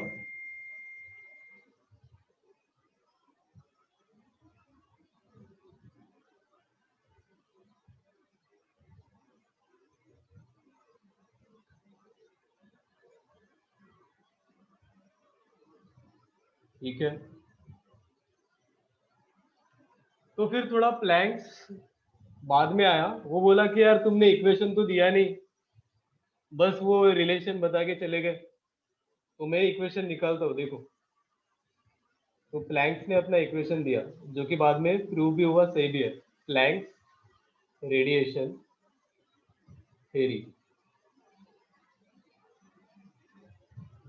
तो प्लैंक से तो यार इसमें प्लैंक्स का कांस्टेंट भी एक एक्स्ट्रा आता है h, जिसने आइंस्टाइन का भी थोड़ा सा इक्वेशन यूज किया, is equals to mc square वाला। तो सबका यहाँ पे मिक्सड अप है, ठीक है। तो देखो है क्या इधर, इसने सीधा लैम्बडा के रिस्पेक्ट एनर्जी का इक्वेशन ही दे दिया, जो कि है 2 pi h c square divided by lambda to the power 5 e to the power hc by lambda kt minus 1। सीधा e का लैम्बडा के साथ एक्सप्रेशन दे दिया। तो मेरे को बताओ फिर यहाँ पे लैम्बडा मैक्सिमम कैसे कैलकुलेट करोगे, बताओ। Sorry, lambda m, not lambda maximum, lambda m where energy is maximum, power is maximum. कैसे कैलकुलेट करेंगे हम, बताओ लैम्बडा m इस वाले इक्वेशन में, बोलो।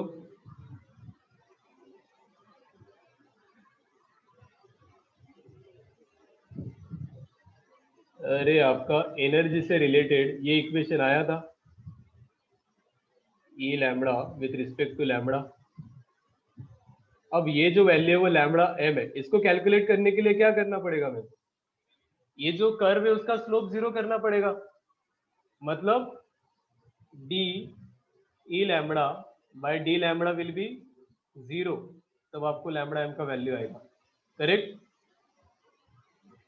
जब भी आप डिफरेंशिएशन करते हो तो आपको मैक्सिमम वैल्यू आता है एक वैल्यू के रिस्पेक्ट, लैम्बडा के रिस्पेक्ट, ठीक है। कोई भी कर्व ले लो आप। तो हमने किया, इसको डिफरेंशिएट करके 0 किया। अब इसका डिफरेंशिएशन थोड़ा डिफिकल्ट है, तो हम करेंगे नहीं, क्योंकि लैम्बडा के पावर में 5 भी है और अंदर e के पावर में भी लैम्बडा इधर, ठीक है। तो इसको हम बाद में करेंगे, या फिर करेंगे नहीं, ये थोड़ा डिफिकल्ट है, इंटीग्रेशन और डिफरेंशिएशन भी। और आपका नेट पावर रेडिएट क्या आता था, जो मैंने बताया, ई लैम्बडा इंटू डी लैम्बडा का इंटीग्रेशन 0 टू इनफाइनाइट। इसमें जब आप ये वैल्यू पुट करते हो तो सेम वह आंसर आता है, sigma A E to the power 4, जो कि प्रूफ हो गया, ठीक है। अब इसका इंटीग्रेशन भी डिफिकल्ट नहीं, तो मैं आपको बताता। तो ये फॉर्मूला में h क्या है, देखो ई लैम्बडा वाले फॉर्मूला में h है आपका प्लैंक्स कांस्टेंट।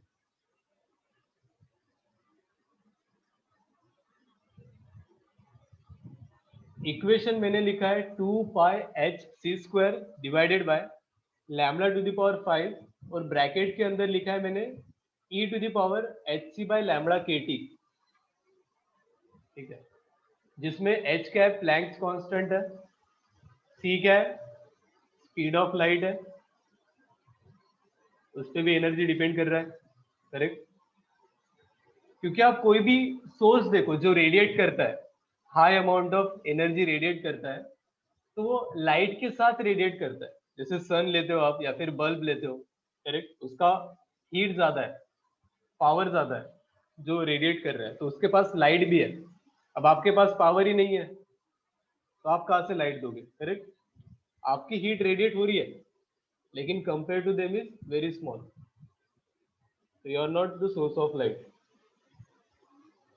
तो C यहाँ पे स्पीड के क्या है इधर, के बताओ, बोल्ट्जमैन कांस्टेंट, बोल्ट्जमैन कांस्टेंट। बहुत कुछ यूज हुआ यहाँ पे, तो ये इक्वेशन में हम जाएंगे नहीं पूरा क्या है वो इक्वेशन, लेकिन इससे सब प्रूव हो जाता है, स्टीफन्स लॉ भी प्रूव होता है,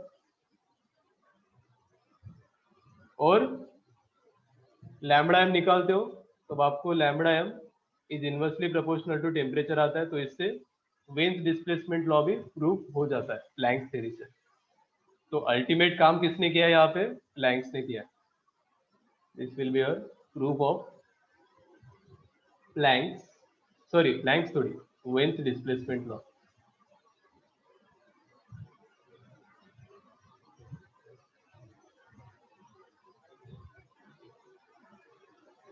ठीक है, ये बस मैं आपको अंडरस्टैंडिंग के लिए बता रहा हूँ, ये जो ई लैम्बडा है किस पे डिपेंड करता है, तो स्पीड ऑफ लाइट पे भी डिपेंड करता है, राइट, सब पे डिपेंड।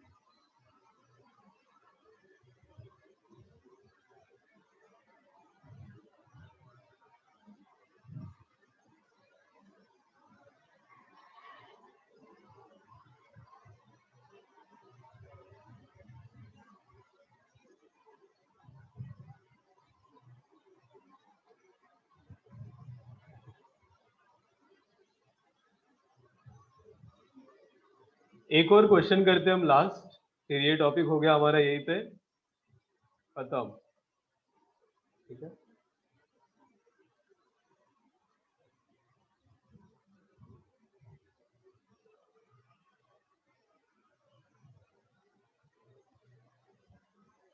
फाइव टू 6 PM भी लेना है क्या क्लास, बताओ। आज अगर खत्म हो जाता है तो आज आप थोड़ा प्रैक्टिस करो, अगर डाउट्स है तो बताओ, 5 to 6 डाउट लेते हैं,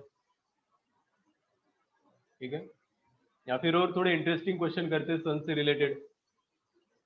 एक ही क्वेश्चन करना है वैसे आपको अभी।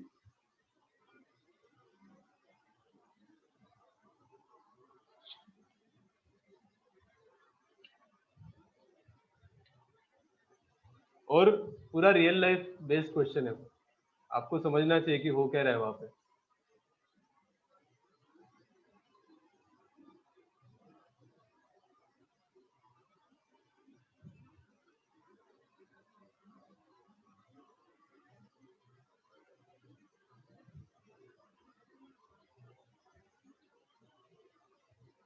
नोट कर लिया सबने, क्वेश्चन करते देखो लास्ट आज का क्या है क्वेश्चन।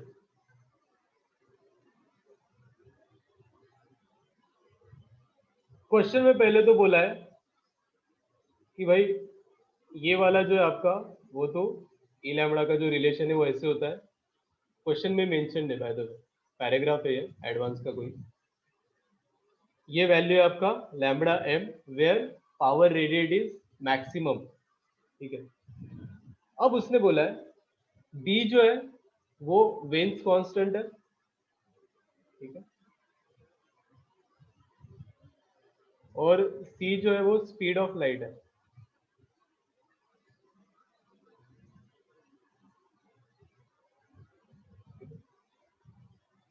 अभी ऐसे बोला है कि जो सन एनर्जी प्रोड्यूस कर रहा है, सन है आपके पास, सन के पास एनर्जी आती कहां से बताओ, आपको जनरल नॉलेज अगर पता है थोड़ा बहुत सन के बारे में, सन के पास इतनी एनर्जी आती कहां से, वो रेडिएट तो कर रहा है लेकिन उसका टेम्परेचर कम ही नहीं हो रहा है यार। आप मैंने जैसे बोला कि जितना भी आप रेडिएट करोगे तो बॉडी कूल होगी, लेकिन सन तो एनर्जी रेडिएट करे ही जा रहा है, करे ही जा रहा है, राइट। तो उसके पास एनर्जी आई कहां से, किसी को पता है तो, न्यूक्लियर रिएक्शन, सही बोल रहे हो तन्मय। यहाँ पे जो एटम से हाइड्रोजन एटम से इधर, तो हाइड्रोजन एटम क्या होता है इधर, H2 वाले एटम फ्यूज हो जाते हैं, न्यूक्लियर फ्यूजन होता है। तो ऐसे बोला है कि assume the sun produces energy only by nuclear fusion of sun produce energy only by nuclear fusion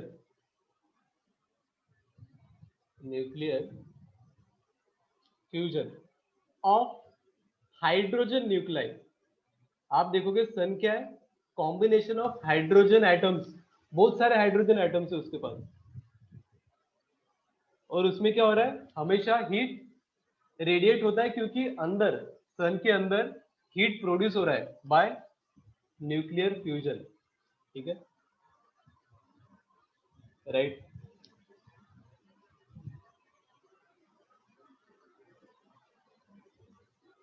correct correct, पूरा का पूरा जो एनर्जी है न्यूक्लियर वाला, वो सारा का सारा ट्रांसफर हो रहा है, रेडिएट हो रहा है, and this form of energy is converted into, this energy can be converted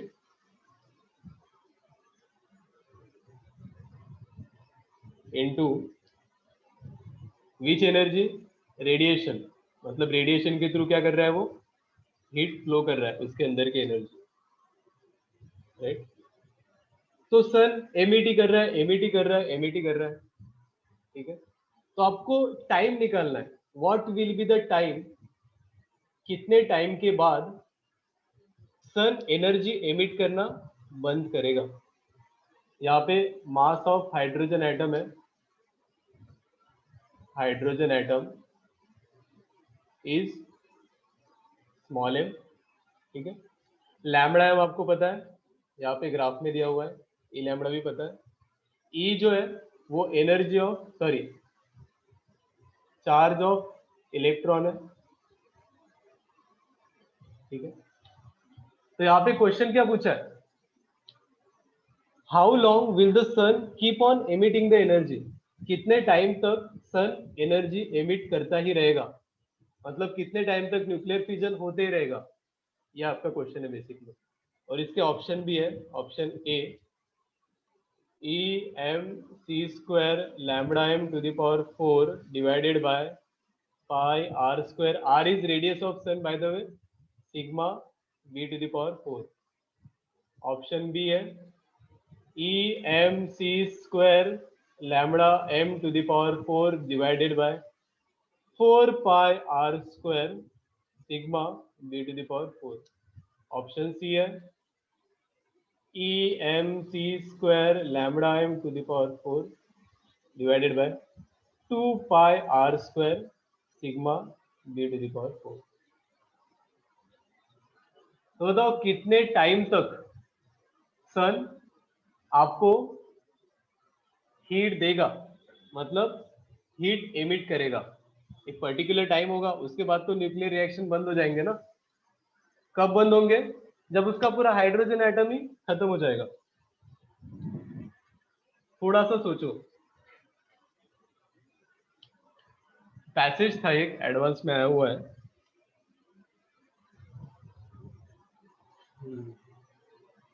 are is basically radius of sun, sun को हमने स्फीयर माना है, solid sphere, R is basically the radius of सन।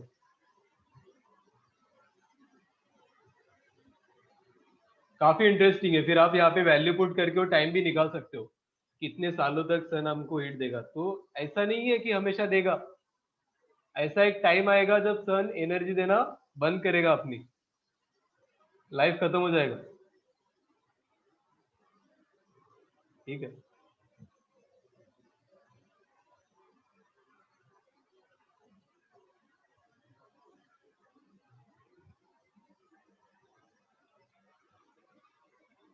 बताओ बताओ, बल्ब, बल्ब भी वैसे करता है ना, बल्ब बेसिकली एनर्जी इलेक्ट्रिसिटी से लेता है। बल्ब भी एक टाइम के बाद जब इलेक्ट्रिसिटी सप्लाई बंद हो जाएगा तो बल्ब भी तो बंद हो जाता है। क्या बात कर रहे हो, बल्ब का भी सेम है, वो इलेक्ट्रिसिटी पे चलता है।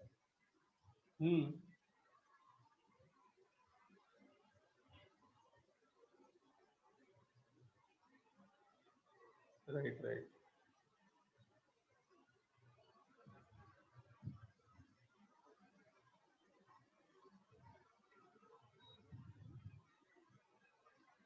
बी, हाँ बी सही है, बी सही है answer Tanmay, B is the correct answer. Logical guess मारा आपने, क्योंकि एरिया 4 पाई आर स्क्वायर होगा, राइट। यस सही बोल रहे सर। हो, बी आंसर सही है बाय द वे। लेकिन थोड़ा अभी कैलकुलेट भी करके देखो ना, आपको मतलब कॉन्सेप्ट भी तो पता चलनी चाहिए।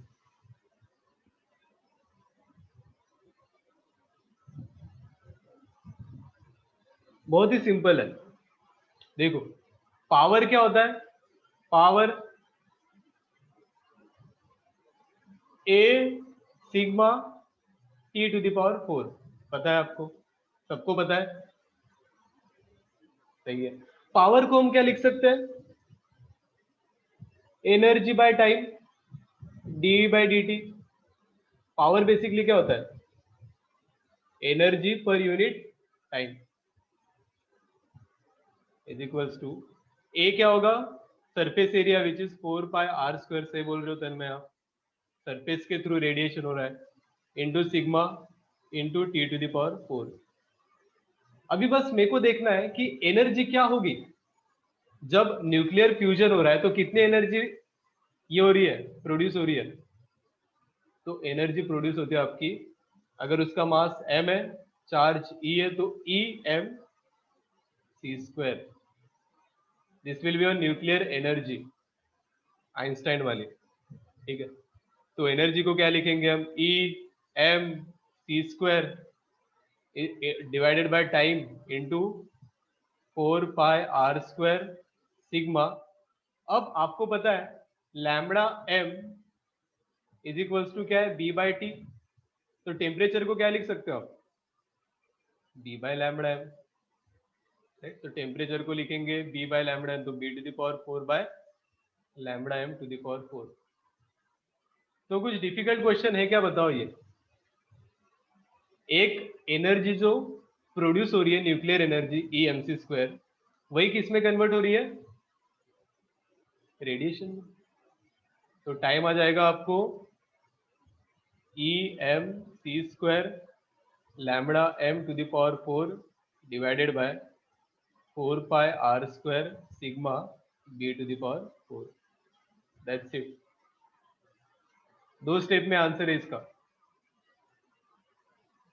किसी को सर डाउट आपने है तो E equals to small E MC square क्यों लिखा, वो नहीं समझा, मतलब स्मॉल ई क्यों लिखा वो वो नहीं न्यूक्लियर समझा। एनर्जी है, न्यूक्लियर एनर्जी।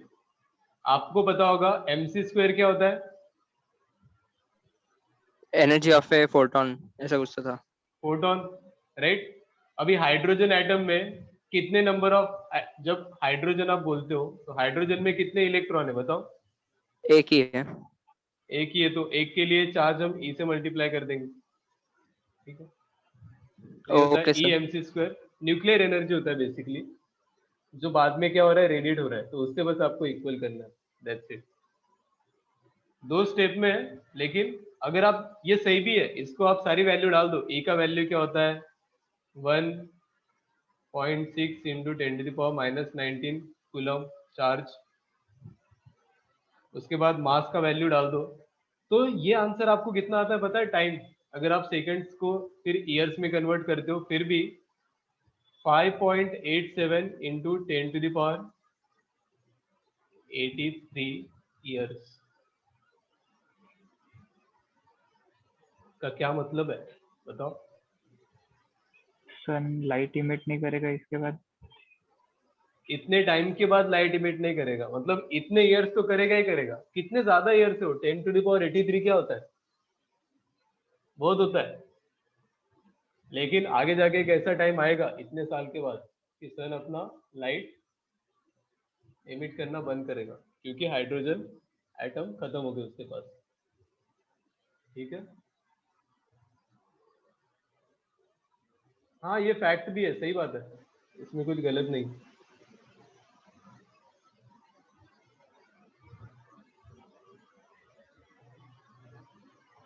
ठीक है, क्या बताऊं, इतना ही करते हैं आज के लिए। और यहाँ पे हमारा थर्मोडायनेमिक्स खत्म हो गया। देखो कितना फास्ट हो गया, और आप क्वेश्चन नहीं पूछ रहे हो, ओवर।